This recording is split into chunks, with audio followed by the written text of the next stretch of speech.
नमस्कार। शनि साधना के हमारे इस कार्यक्रम में एक बार फिर आप सभी का स्वागत है।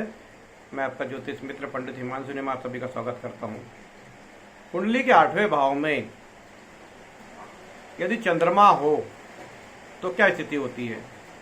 देखिए, चंद्रमा हमारे जीवन का परम कारक, परम प्रभावशाली ग्रह है। हमारे जीवन की सारी गतिविधियां मन से ही चलती है। हमारे जीवन का प्रारंभ ही माँ से होता है। माँ हमको जन्म देती है, पहली गुरु हमारी माँ है। और यदि मान लो कुंडली का 8वें स्थान में यदि चंद्रमा पड़ा हो तो आप ये देखिए कि जब आपका जन्म हुआ है तो आपकी माँ संकट में रही होगी। यानी जन्म के समय माँ मौत के कगार में पहुंच जाती है। ऐसा मैंने कई कुंडलियों में देखा है। यदि मान लो आपकी कुंडली में 8वें स्थान में चंद्रमा हो तो या तो माँ संकट में या आपका जीवन खुद संकट में है। आप ये अवश्य अनुभव कीजिए। और उस समय आपको जल से जनित रोगी, जल जैसे मान लो बच्चा पैदा होता है, माँ को कफ हो जाता है, बच्चे को कफ हो जाता है, निमोनिया हो जाता है, ये चंद्रमा 8वें स्थान में होने के कारण आता है। तो कुंडली में यदि चंद्रमा 8वें स्थान में है तो आपको मानसिक समस्याएं या मानसिक परेशानियां, डिप्रेशन, ये सब चीज़ों का आपको सामना करना पड़ सकता है। माता के स्वास्थ्य की ओर भी आपको ध्यान रखना पड़ सकता है। यदि आप किसान हैं या आपके घर में दुधारू पशु है, लेकिन यदि आपके यहाँ दुधारू पशु जो है गाय, भैंस, यदि ये इनको तकलीफ हो रही है या बीमारी हो रही है या इनकी डेथ हो रही है तो समझ लीजिए आपका चंद्रमा बिगड़ रहा है। और चंद्रमा क्यों बिगड़ रहा है? चंद्रमा इसलिए बिगड़ रहा है कि चंद्रमा आपके पितृ आपसे नाराज है। चंद्रमा आपकी कुंडली में पितरों का नेतृत्व करता है। यदि आपकी कुंडली में 8वें स्थान में चंद्रमा है तो पितर आपके दुखी हैं।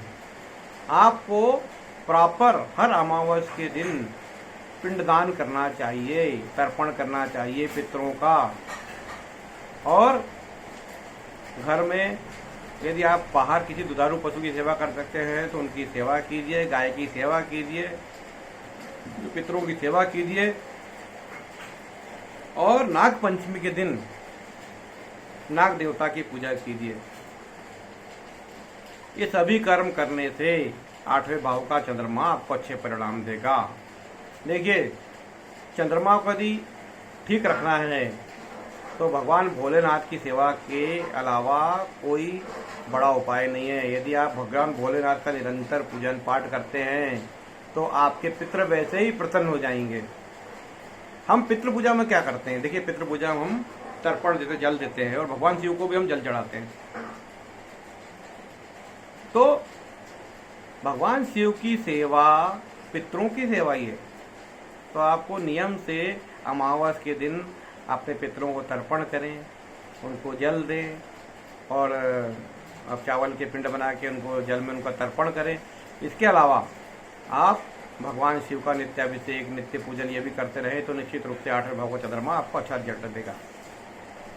8वें भाव का यदि चंद्रमा है तो आपको पानी के स्थानों से थोड़ी सावधानी बरतनी चाहिए। जैसे आप नदी में यात्रा कर रहे हैं, समुद्र में यात्रा कर रहे हैं, जल क्षेत्रों में जा रहे हैं तो अपनी सुरक्षा का विशेष ध्यान रखना चाहिए। 8वां चंद्रमा आयु का संकट भी खड़ा करता है। लेकिन यदि कुंडली में चंद्रमा 8वें स्थान में है, गुरु की दृष्टि है, लग्न आपका पावरफुल है, तो आपको योगी, ध्यानी, साधु, महात्मा और दिव्य संत भी बना सकता है। क्योंकि 8वां स्थान ध्यान और समाधि का भी होता है।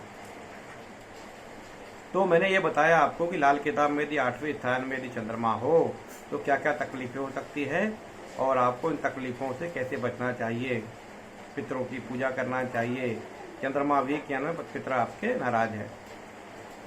शिव पूजन, पितृ पूजन, ये सभी आपको अच्छा लाभ देंगे। ज्योतिष से जुड़ी कोई समस्या हो तो आप मुझसे संपर्क कर सकते हैं, मुझे मेरे चैनल को शेयर कर सकते हैं और मुझसे ज्योतिष से जुड़ी किसी भी समस्या के लिए आप संपर्क कर सकते हैं। नमस्कार।